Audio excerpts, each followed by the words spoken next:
Okay, now that we've finished our Access database, we can start working on PowerPoint SmartArt. And I'm going to go show you guys an easy way to do it without dying.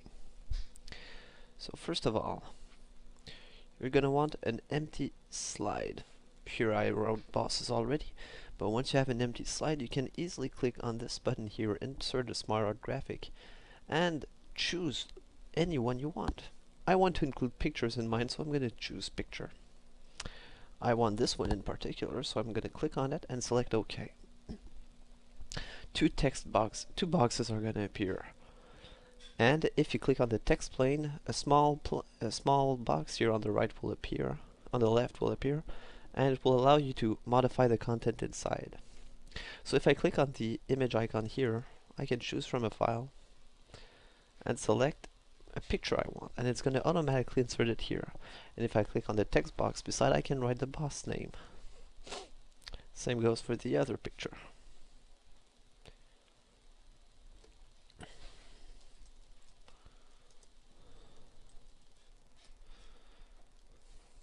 Now, if you find yourself lacking space, you can still press enter after the last one you've written to insert another image. We're just going to insert two more.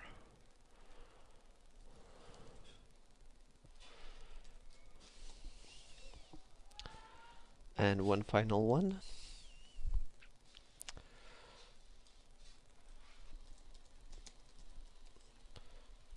There you go. So you just made your SmartArt graphic, and it's as simple as that.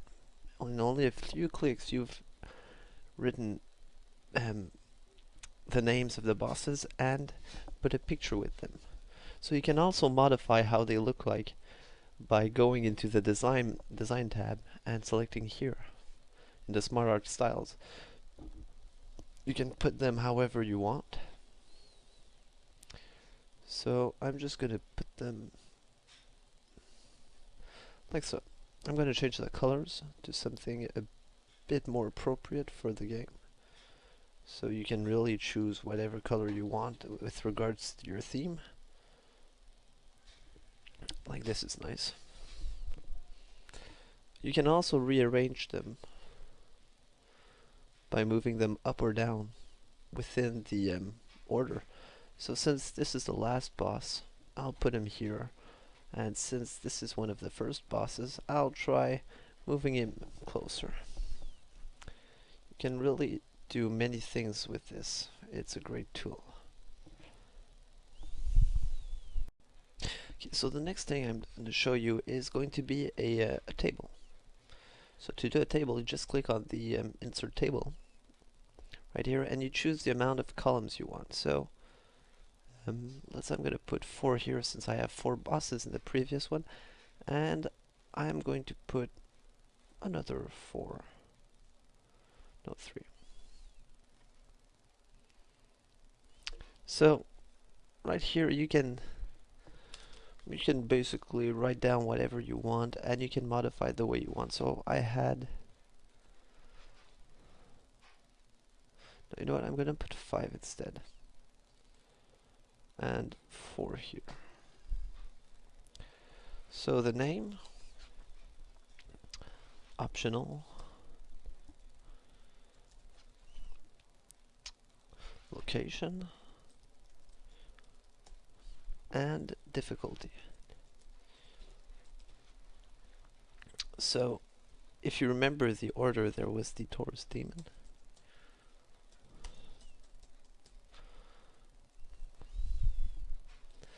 the Iron Golem,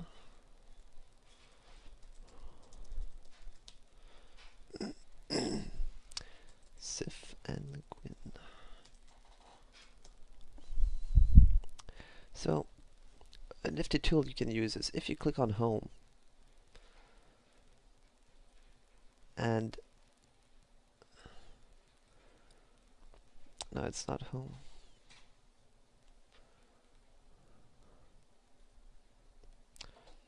A nifty tool you can use is if you click on Insert and select Symbol, you can virtually choose any symbol you want, and like for example here I want a check mark, so I'm gonna go into the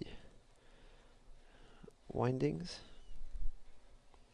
and I'm gonna look for a check mark right over here. So I'm gonna insert it, and I am going to also insert an X because I'm gonna need a few X's here. So this one I'm gonna copy and paste right over here. And remove the spaces. This one I don't need anymore. So what you can do now is you've just inserted symbols you wanted, which can be pretty useful when doing something like this. So the location you can directly write it in here. So this one will be located in the Undead Burg.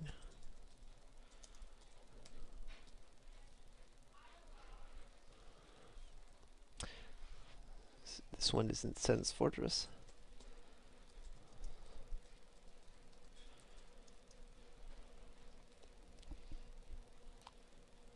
Darkwood. And the Kiln of the First Flame.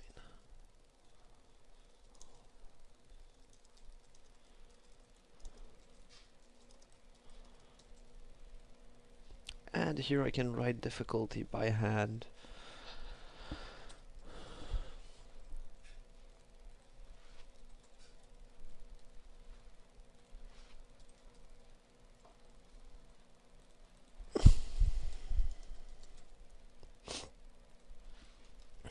Okay, so what you can do now is go into the design and really modify it the way you want. So if you want a specific style in order to fit with what with your current style, you can increase the room.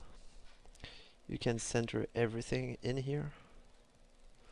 So by selecting all the grids, you can center all the writing. So if you go into layout,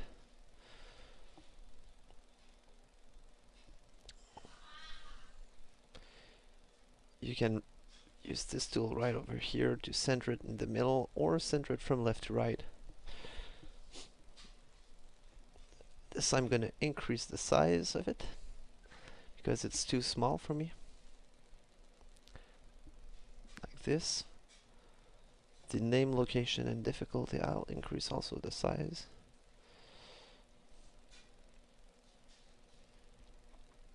I'll increase this also a tad bit. And this also. Okay. You've just added a chart. Good job.